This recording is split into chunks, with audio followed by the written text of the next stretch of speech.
Mana yang kata serabut tu? Serabut sebab apa? Kata kenapa sampai nak kena follow up aku 2 kali bila datang dekat Dana Garage. Itulah dia. Itulah SOP Dana Garage yang korang tak boleh nak elak.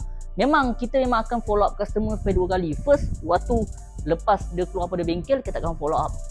Second, lepas 3 hari dia keluar pada bengkel, kita akan follow up lagi. Ini yang korang tak tahu kenapa. Sebab benda ni tak ramai yang buat. Tapi kita orang buat siapa kita dah masalah dengan motor ni.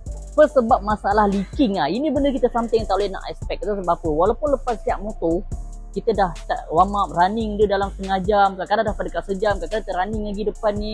Dah enjin betul-betul panas. Kipas semua dah berapa kali berjalan, dah berpusing. Tapi ada kes yang kes leaking tak boleh nak detect, tak keluar. Bila motor customer dah keluar, dah ambil running lepas sehari 2 hari, dia jalan jauh, betul-betul jauh, dia jalan kerja balik kerja, baru keluar leaking tu. Itu benda yang kita tak boleh expect. Biasanya leaking belah mana? Bila kita buka belah clutch, belah magnet, belah hose radiator yang melibatkan coolant. Tu biasanya part-part tu something yang kita tak boleh nak agak sebenarnya. Kedua masalah-masalah yang kita nak tak expect lagi, contoh macam semput. Semput keluar bengkel, customer ambil running sehari elok, lepas 2 ke 3 hari tiba ada semput-semput baru datang. Sebelum kat bengkel tak ada. Kadang-kadang jadi peliknya benda tu tak buat, tiba-tiba ada. Walaupun tak usik benda part yang dia buat.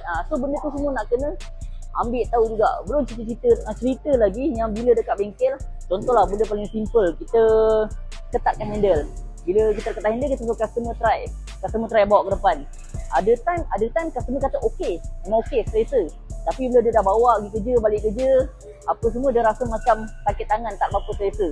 So nak tahu juga feedback tu. So suruh dia datang balik. Kalau dia kata rasa macam nak kena longgarkan sikit tak apa, datang balik.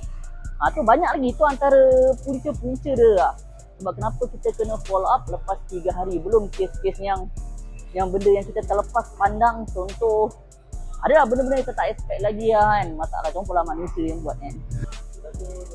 Itu antaranya. Sebab tu pentingnya sampai nak kena 2 kali follow up. Tapi yang kadang ada yang kata bang, saya tak dapat pun follow yang kedua. Mungkin ada masalah technical pun, aku tak tahulah kan. Atau aku tak maaf lah kan. Tapi normally SOP kita memang macam tu, memang kena follow up. So untuk korang faham lah. Jangan kata serabut ke apa semua rimas, tak maaf lah. Itu memang kita punya cara SOP kita orang daripada dulu lagi ya. So untuk korang mana yang nak hantar untuk korang servis apa semua, terutama tengah musim hujan ni hati-hatilah buat motor nak pilih tayar. Pilih tayar yang elok, compound medium soft ke. Jangan ambil tayar yang tak elok untuk cuaca hujan. Jatuh accident sakit, lagi makan duit lagi nanti. So mana yang nak servis tu boleh datang mana-mana cawangan Dana Garage. Senang je.